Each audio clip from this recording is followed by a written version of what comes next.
Robert Wallier driver en udfrielsesklinik, eller et udfrielseshospital, er det vel efterhånden ved at være blevet til, som hver uge betjener omkring 300 mennesker. De her folk kommer ind, og så kommer de til en konsultationssamtale, ligesom du gør hos lægen. Så stiller Robert diagnosen, og så sender han dem ud og bliver bedt for. Og de 2 dage om ugen, hvor den her klinik er åben, der er der fuldstændig booket op.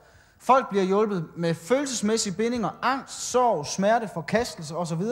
Folk bliver hjulpet med sindssyge, tvangstanker, selvmord osv. osv. Folk bliver hjulpet af med åndelige bindinger. Det er altså folk, som er gået dybt ind i satanisme og okkultisme og ikke selv kan komme fri. Robert arbejder sammen med hospitalsvæsenet, ikke sådan et lille kristen privathospital, der ligger et eller andet sted, men det offentlige, sekulære hospital. Han arbejder sammen med politiet. Han arbejder sammen med retsvæsenet. Og fælles for alle de her instanser er, at når de giver op og siger, at vi kan simpelthen ikke finde ud af det her, så kalder de på Robert, og så hjælper han dem. Whatever I do, uanset hvad jeg gør, I want them to be documented. Så ønsker jeg, at tingene skal være dokumenteret. I work with the doctors where I come from. Jeg arbejder med lægerne der, hvor jeg kommer fra. So that everything is proven both scientific. For alt er bevist både videnskabeligt, men også åndeligt. What about the police? How do I work with them? Because I'm part of the community.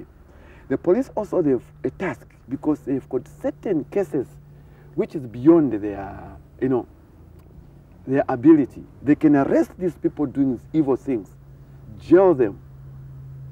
They come out. They do the same thing. They arrest them. They jail them. They come out. They do the same thing. Now, if this person has done many things, they've tried to go for reformation, and that person is not changing.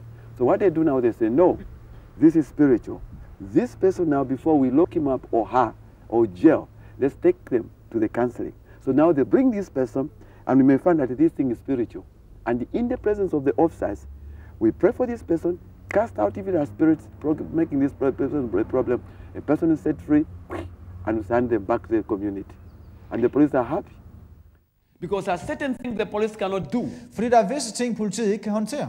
There are certain cases the policemen cannot handle. Der er visse sager, politimændene ikke kan håndtere. It is beyond. Det ligger ud over their power. Deres magt. For example, there was a case of 4 boys. Der var der en sag omkring 4 drenge, who were thieves, som var 20. And these 4 boys, og de her 4 drenge, they troubled the policemen. Gav politiet en masse problemer. They would steal. De ville stjæle a car, en bil, run away. Og de løb deres vej. They are caught. Så blev de fanget. They are put in prison. Og politiet puttede dem i fængsel. They lock up all the doors. Og låste alle dørene. In the morning, the prisoners are not there. Og om morgenen så er fangerne der ikke mere. The thieves are out. Tyvene er ude. With the police guarding the door. Selvom politiet stod og bevogtede dørene. But the thieves are not there. Men tyvene var der ikke. They're in their homes. De er hjemme. They go and arrest them. Så går de hen og arresterer dem. They want to shoot them. Og de vil skyde dem. They try to shoot. Og de forsøger at skyde dem. Nothing. They don't die. Og der sker ikke noget, de dør ikke. So now they didn't know what to do with these people. Og derfor så vidste de ikke, hvad de skulle stille op med de her folk. They couldn't jail them. De kunne ikke putte dem i fængsel. Out. Fordi så kom de ud igen. They couldn't kill them. De kunne ikke skyde dem. It was failing. Fordi det lykkedes ikke. What next? Hvad så? So I had to call the officers to call me. Så politimænd de blev nødt til at kalde på mig. Hjælp os. We have a problem here. Vi har et problem her. These 4 boys are tough. De her 4 drenge giver os problemer. We don't know what to do with them. Vi ved ikke, hvad vi skal gøre med dem. They brought them to our clinic. Så bragte de dem hen til vores klinik. I interviewed them. Og jeg interviewede dem. I knew they were practicing occultism. Og jeg vidste, at de praktiserede okkultisme. That's why they're getting all their power. Og det var derfra, de fik al magten. We broke their powers. Og vi brød deres magt. We set them free. Vi satte dem i frihed. They were so free now. Og nu var de så fri. Now they are at nu er de helping the government to catch the thieves. Nu hjælper de regeringen med at fange tyvene. I work with the lawyers. Jeg arbejder med advokaterne. There are cases again in the law. Og igen for advokaterne, der er der visse sager, where they don't know what to do with this case. Hvor de ikke ved, hvad de skal stille op med den her sag. They've tried it. De har prøvet det ind. They've jailed. De har fået sat dem i fængsel. Nothing is working. Der sker ingenting. So normally they send that patient again to our clinic. Så normalt så sætter de sådan en patient hen til vores klinik. To help. For at vi kan hjælpe many cases. Mange sager. Have been referred from the law to us. Er blevet henvist fra advokaterne hen til os. Så apart from that, det, I work with the hospital. Så arbejder jeg sammen med hospitalet. Everything is documented. Der er det helt dokumenteret. When a person has failed or a person cannot get healed by the medicals, når lægerne ikke kan helbrede en patient, we work together with the doctors. Så arbejder vi sammen med lægerne. And they see the miracle. Og de får deres mirakel. Then I work with the community. Og så arbejder jeg sammen med samfundet. Because my heart is with the people. Fordi mit hjerte er for folkene. My heart with the people. man to suffer. Gud han skabte ikke mennesket til at lide. God never made man to suffer. Gud har aldrig nogensinde skabt mennesket for, at det skulle lide. This suffering that we are passing through, Den lidelse, som du går igennem, they are either man-made, er enten menneskeskabt, devil's powers, eller også er det djævelens magt, or personal problems, eller også er det personlige problemer. and we must deal with them. Og dem bliver vi nødt til at håndtere. Why? Hvorfor? You must live a free being. Du bliver nødt til at blive efterladt som et frit Every menneske. human being is entitled for freedom. Hver eneste menneske har ret til frihed. Wherever we've been going, Uanset hvor vi så har we været have henne, 3 principles. så har vi 3 principper. I tell the people, Jeg siger til folkene, listen, lyt. just listen. Bare lyt. After you have listened, Og efter du har lyttet, what I speak on, efter du har lyttet til det, jeg taler om, analyze. så analyser. Because everything must be analyzed. Fordi alting, du bliver nødt til at analysere dem. After you have analyzed, Efter du har analyseret, act. handel. So listen, Så du lytter, analyze, du analyserer, and og act. så handler du. And see what happens Og så thereafter. se, hvad der sker derefter. So please, Så we extend our love to each one of vi you. vil gerne række vores kærlighed ud til hver eneste af jer. It's so much deep in my heart. Og det er så dybt i mit hjerte. As you heard from Peter, I'm running a clinic Som du hørte fra Peter, der så leder jeg together en with klinik my wife sammen med min kone in a church. i en kirke. But the clinic is open to the community. Men klinikken er åben for hele samfundet. We are dealing with all kinds of diseases. Og vi håndterer alle forskellige former for sygdomme. We are dealing with all kinds of problems. Vi håndterer alle forskellige former for problemer. Me and my wife, we are national marriage counselors, Mig og min kone, vi er nationale ægteskabsrådgivere. dealing with marriages, Og vi håndterer ægteskaber. helping people of divorce, Og hjælper folk, som er blevet skilt. people who are fighting homes, Folk, som skændes i deres hjem. people who want to get married. Folk, som ønsker at blive gift. So we are again the national counselors. Så på det område, der er vi nationale rådgivere. I'm also a journalist, I'm a reporter. Og jeg er faktisk også selv journalist. Jeg rapporterer. I also write in my national paper Og jeg skriver i en national avis, on my articles on marriages. hvor jeg skriver artikler om ægteskab. Every week, Hver eneste uge. even when I'm away, I left all my articles are all running. Og selv før jeg tog afsted, der efterlod jeg en masse artikler, så de kunne putte dem i I avisen. work also. Many people they don't believe in real. That's the first thing that we must understand. They've just said, well, Satan is not there, it's just an imagination of things. But the fact of the matter is, as according to my experience, Satan is real. And also he has agents. Yes, He has his agents in earth. on the earth. Yes. These are called the evil spirits. What is their purpose? These evil spirits, they have nothing to do with mankind, anything good. They are there to trouble mankind. So Satan has sent these spirits to trouble the people. What are some of the things that he does? Is to afflict them with the diseases. Most of the diseases that Jesus Christ dealt with in the Bible, they were root cause of spiritual things. And if you are treating a disease with a spiritual power, you cannot treat it. It must go by prayer. So this Satan and with these spirits, they afflict the people with the diseases. So I hate them. And I want people to be set free from the bondage. We see a lot of examples in Jesus Christ, like in the book of Luke chapter 13, where this woman was, been bound by Satan for 18 years.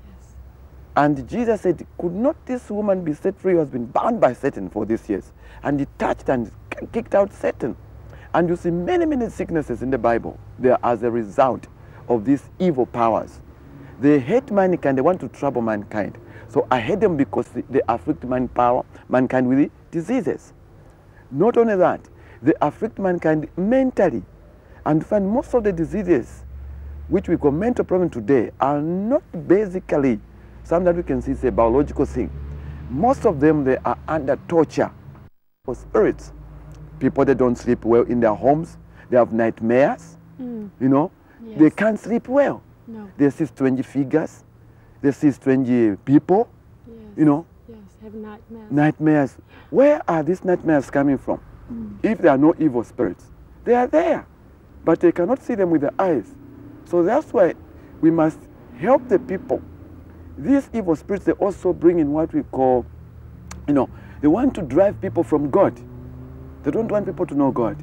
So they give them a lot of things so that they may forget God. They give them a lot of entertainment so that God is not in their home, in their hearts, in their minds, by giving them a lot of activities to sidetrack them, From God. Away from the Lord. From the Lord, yes. And find many people talk about churches and, oh, I've no time, I've got to go for this. Church, no, I've no time, I've got to that. Why? What makes people to say that? It's not according to a power. There's a force that tells them, don't go to church. Just go to the golf. Just do that and that. Go to the disco. Go and enjoy yourself. There's that voice that comes to the person. That's not from God, it's from the enemy. We see again the activities of these spiritual evils. They cause death. And this is why we must really understand. Most of the people that are dying is from the result of these evil powers that kill people. But they use the natural things. They use the natural things like accidents, natural things like diseases. But they're coming from these things. Now, if you understand this, why should I allow the enemy to afflict the person? This is why now, as ministers or as believers in Christ, we must now sit with the people, find out their problems, help them. We are supposed to be a blessing to the community. All of us ministers are supposed to be a community. The way doctors have been respected, the way the lawyers have been respected, so the ministers or the believers should be respected, because we are all helping the community to make our community well. So when people come, what I've done is I have trained up a number of people whom we call them counselors, 180 counselors, like nurses. So when they come, we use the same basic principle like at the hospital. We have consultation rooms, which are 3, and I have other 2 who sit with me in the consultation rooms. So when the person comes for the first time, they come to see us. We interview them. What's your problem? Then they tell us. Then there we diagnose. If this problem maybe it's a sickness which the doctor can handle, I write a description and I give a note to this patient to take to the hospital. That's how we work. Also at the hospital, the doctor or the surgeons, if they know there's a problem which cannot handle, they either bring the patient to a place or they call me. Like one case of a woman. It was very interesting. This woman was sick and finally she went into a coma. So she was put in an acute. For a number of days, she was just on oxygen.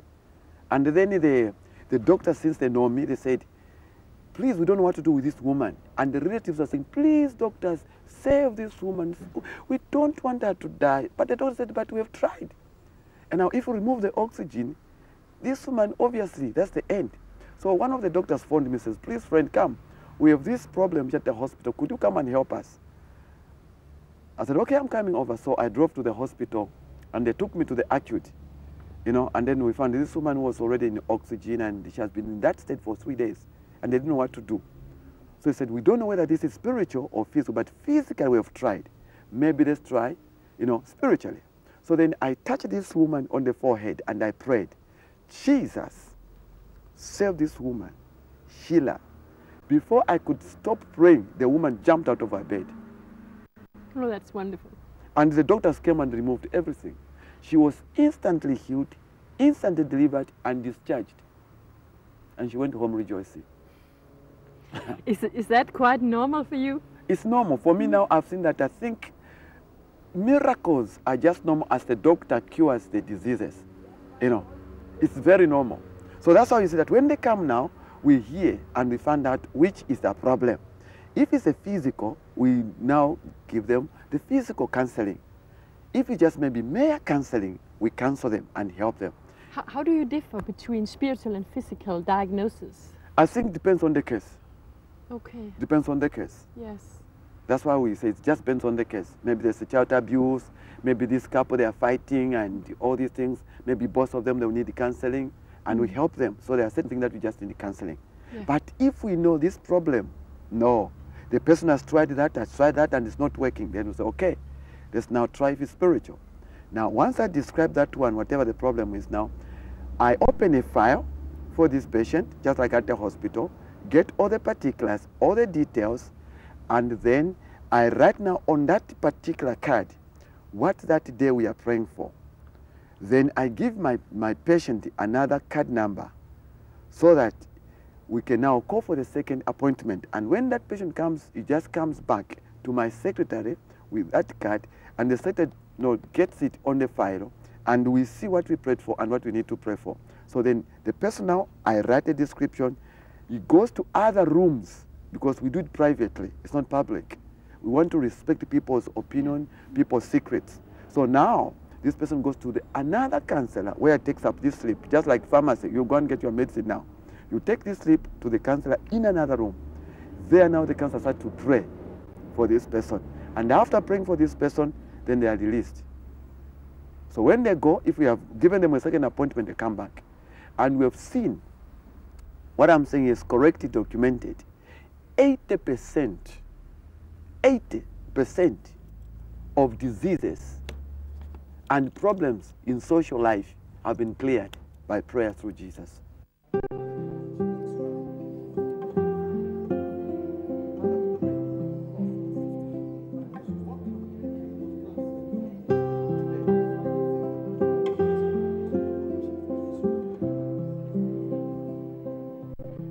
So it's like we are interlinked to each other because the church, the police, the lawyers, and the hospital, we must work as a team in our communities. This is why I emphasize that a church should come in every country, in every community, even in this city. That's why the churches should wake up and take up the law. Believers should wake up. Pastors and ministers should wake up. Let them not just have a church open on Sunday. The church should be open from Monday to Monday, 24 hours. That's the work of a church. And you are us to open our own spiritual clinics. You have been practicing in Apostolic Church here in Aalborg. How has the Danes responded to your methods? The people here have responded wonderfully. And the testimony itself, wherever we've been many places here. I mean, people have been testifying, you know, openly, publicly, that they've been touched and they've been set free, completely. So the response has been overwhelmingly. I think people are looking for answers now. They are tired with their problems. They want to offload them. And so they've been sitting in their homes with a lot of problems. They say, who can help me? Where can I take this problem? This is where we need to. I think Denmark is ripe for their miracles. And the state and the people and the communities, if they were open to this kind of spiritual clinics where they can go for help, believe me or not, people are going to enjoy life. This is what the intention of God is for each human being. How do we train up workers and counselors here in Denmark so we can do what you're doing? So far, like here in Aalborg, I've tried where the Apostolic Church, where they invited me, and they have left a good team. I was working with them for the 4 days to see how I'm doing it. And they're now doing it, and that's why we said, okay, now open up a clinic. And we said, people want now help, it's 24 hours open. They can phone the pastor, people will be waiting to them and attending to them. And we don't want just that church to be alone. We want even other churches to be trained, you know, and other believers to be trained. Yes. Once they are trained, we want to make all the community know that a church is very useful.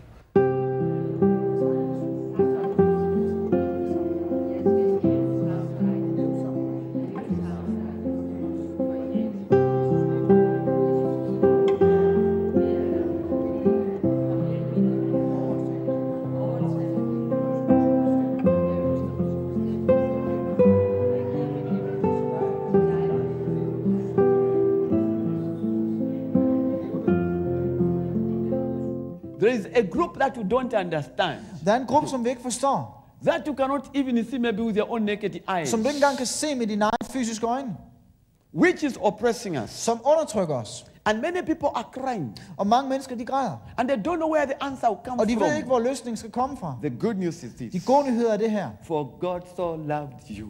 At Gud han elskede dig på den her måde. He sent the Lord Jesus. At han sendte Herren Jesus Kristus. That whosoever believes in him At uanset hvem der så tror på ham, perish, ikke skal gå fortabt, but have eternal life. men have evigt liv. And Jesus said, Og Jesus sagde, when I set you free, når jeg sætter dig fri, you'll be free indeed. så skal du være virkelig fri. No more being bound. Ikke mere And many bundenhed. people, as you watch me, Og mange mennesker, som du ser efter, you may say, me, I am free. så kan det godt være, du siger, jamen jeg er i hvert fald Is fri. this fella saying? Hvad siger den her mand? Can I be under slavery? Kan jeg være i slaveri? No ways. Aldrig i livet.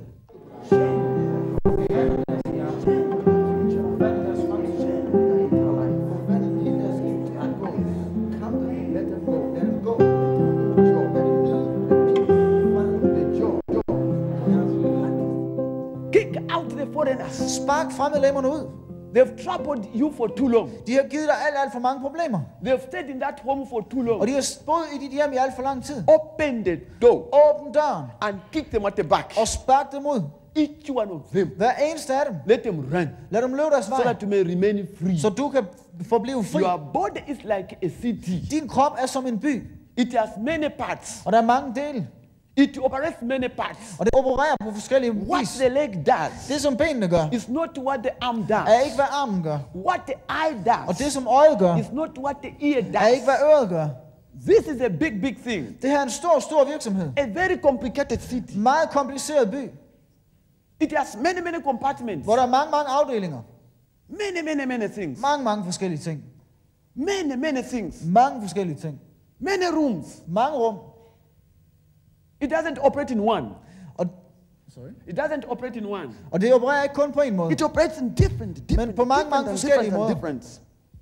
And God is saying, Og Gud siger, I've looked it down. jeg har kigget ned, I have seen your city. og jeg har set din by. I've seen your life. Jeg har set dit liv. And you are under bondage by the Egyptians. Og du er under fangenskab af Egypterne. Now, Nu, lige nu, lige nu I've come er jeg kommet, so that you may be free. så at du kan blive fri. Now, Lige nu I've come er jeg kommet, so that you may be free. at du kan blive fri. People must be left free. Folk skal efterlades for Enough 3 dage er nok to kick out the enemy. til at sparke fjenden ud. To kick out the Til at Egyptians. sparke Egypterne ud. To let the people go free to Canaan. Til at folk skal gå fri ind i Kanaans land. Are you ready for that? Er du klar til det? Are you ready? Er du klar? How do you kick out the enemy? Hvordan sparker du dine fjender ud? This is the way we do it. Sådan her gør vi det. Number one, Nummer 1. recognize a problem. Anerkend problemet. Know that this is my problem. Og find ud af, at det her er mit problem. That's the first step. Det er det første skridt. Recognize a problem. Genkend problemet. This one Den her has troubled me. har givet mig så mange problemer. This one Det her has troubled me. har givet mig problemer. That's number one. Det er nummer 1. Answers now. Number two, Vi tager løsninger nu. Nummer 2. after you have recognized a problem, Efter du har anerkendt dit problem, what must you do hvad må second? du så gøre som nummer 2? You must tell it. Nu skal du sige til det. You do it, you still are going to do it practically. Og vi kommer til at gøre det praktisk. You tell it. Så du fortæller det. Egyptian, Egypter, start to back. pak dine ting. Back. Pak dine ting. My time of freedom has come. Nu skal jeg blive fri. You have ruled my life Du har styret mit liv for many i years. mange år. Now, Nu you better get out. skal du ud. I'm attaining my independence. Nu så får jeg min uafhængighed. That's number two. Det er nummer 2. Number three, Nummer 3. call Kald somebody greater. på en, der er større. Who is that one? Hvem er det? And that's Jesus. Det er Jesus. He has never failed a battle. Han har aldrig nogensinde tabt en He has kamp. never failed a battle. Han har aldrig nogensinde tabt en kamp. My Jesus will never fail a Min battle. Jesus vil aldrig nogensinde tabe en kamp. What does that mean now? Hvad betyder det nu? This is what it means. Det er det her, hvad det betyder. This is what it means. Ja, det betyder, If you're having difficulties hvis du har problemer, and you cannot get free, og du ikke kan blive fri, what must you do? hvad skal du så gøre? Call somebody. Kald på nogen, Call Jesus. som hedder Jesus, And see what will happen. og se, hvad der vil ske. This is the story. Det er historien. There was a man Der var en mand, who lived in a house. som boede i et hus, And every night, og hver eneste nat, the devil came så kom djævlen and pushed the door. og skubbede døren, And the door opened. og døren åbnede sig. And the man woke up. Og manden han vågnede, He found it was the devil. og han så, at det var djævlen. Said, what are you doing Og here? han sagde, hvad gør du her? Says, this is my Og house. så det er mit hus. I can control it at any time. Jeg kan komme, når jeg vil. Please, sir, leave me just to sleep. Her djævel, kan du ikke godt lade mig være? Okay. Okay, Sleep. så. He walked out, Så gik han banged the door. og smækkede døren. The following day, Den næste dag, he came again. så kom han igen. Bang, bang, bang. Boom. Bang, bang, bang. Sir, you've come again. Her djævel, er du nu kommet igen? Yes. Ja, This is my house. det er mit hus. I can do anything. Jeg kan gøre lige, hvad jeg vil. Please leave me in peace. Skal du ikke godt efterlade mig i fred? It continues like Og that. det fortsatte på den her måde. One day this man said, Og en dag, der sagde den her mand, for how long i hvor lang tid am I going to be suffering like this? skal jeg lide på den her måde? Where can I go? Hvor kan jeg gå hen? Who can give me the answer? Hvem kan hjælpe mig? Then you said, Så sagde han, somebody said, der var en, der sagde, there is Jesus at Jesus han findes somewhere. et eller andet sted. Let me call him. Lad mig prøve at kalde på ham. Then say, Jesus, Så sagde han, Jesus, Come into my house. kom ind i mit hus. Come and live with me. Kom og bo sammen med mig. And Jesus came in the Og house. Jesus kom ind i huset. Started to live with that Og han person. begyndte at bo sammen med den person. That night, Og den aften the devil came. kom djævlen. Boom ind. The doors were open. Og døren åbnede sig. And the man wanted to wake up. Og manden han ville vågne op. Jesus said, Jesus sagde, sleep. bare læg dig til at sove You igen. are in peace now. Du skal bare have fred nu. And Jesus walked. Og Jesus gik. And then Og så they met face to face Så mødtes Jesus og djævlen ansigt til with ansigt this guy. med den her fyr. And Satan said, Og Satan sagde, I'm sorry, sir. det må du så undskylde her. I'm in the wrong house. Jeg vidste, det er det forkerte hus. I'll never come back Jeg skal again. nok lade være med at komme tilbage igen. And Jesus said, Og Jesus sagde, let's go. lad os gå. Let's go. Bare gå. Up to the door. Hen til døren. Don't come back again. Lad være at komme tilbage her igen. The door is closed forever for you. Døren er lukket for evigt for dig. Yes, sir. Ja, her. I'll never come back Jeg skal again. nok lade være at komme tilbage nogensinde. One man said, Der var en mand, der sagde, how would I test? hvordan kan jeg smage? How would I know things? Hvordan kan jeg vide ting? There was a boy. Der var en dreng. This boy Den her dreng. was growing up.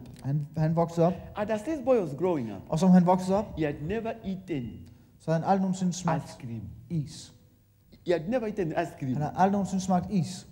The father took him to the ice cream Så tog shop faren ham hen til isbutikken and bought a nice cone ice cream og købte den dejlige isvaffel til ham. and gave this ice cream to the boy. Og gav den her is til drengen. And the boy said, Daddy, Og drengen sagde, far, what is that? hvad er det her? The father said, it's ice cream. Og faren sagde, det er is. What is it? Hvad er det? It is ice cream. Det er is. What is it? Men hvad er det? The father said, Faren sagde, I'm not going to explain. jeg gider simpelthen ikke The forklare det. best thing is Den this. bedste ting er det her. Taste it. Prøv at smage det. Then you know what ice cream Så vil is. du vide, hvad det er. So the boy, Så drengen, han smagte på det. Daddy, En far, it is sweet. det smager sødt. And the dad says, that's ice cream. Og så sagde faren, det er is. What do I mean by that? Hvad er det, jeg prøver at sige? You must do something that you've never done before. Du bliver nødt til at gøre noget, du aldrig har gjort før. If you've never been in that thing, Hvis du aldrig nogensinde har været inde i den ting, you've never tasted Jesus. du har aldrig nogensinde smagt Jesus, You've never heard him. du har aldrig nogensinde hørt ham, You've never known him. du har aldrig kendt ham, You've never believed in du har him. aldrig troet på ham, I want him to test him så jeg ønsker, at du skal prøve at smage på ham and see. og se. Because that's a personal experience Fordi det er en personlig oplevelse, that you don't explain to anybody. som du ikke kan forklare til nogen. That's why Det er derfor, encounter with Jesus at når du mødes med Jesus, is a personal experience. så er det en personlig oplevelse. You cannot explain it. Du kan ikke forklare det. It's like ice, Det er som is. ice cream. Anyone that wants that taste, En hver, som ønsker den smag, taste. prøv at smage. After the taste, Efter du har smagt, Jesus så vil Jesus shall walk now in the house, være i in huset, this body. i den her krop. All those addictions, Og alle de afhængigheder, they will march out de skal gå one by one. en efter en. Why? Hvorfor? The masters come in. Herren han er kommet ind. The owner Ejeren han er kommet ind. of the land Som ejer landet has come in. er kommet ind.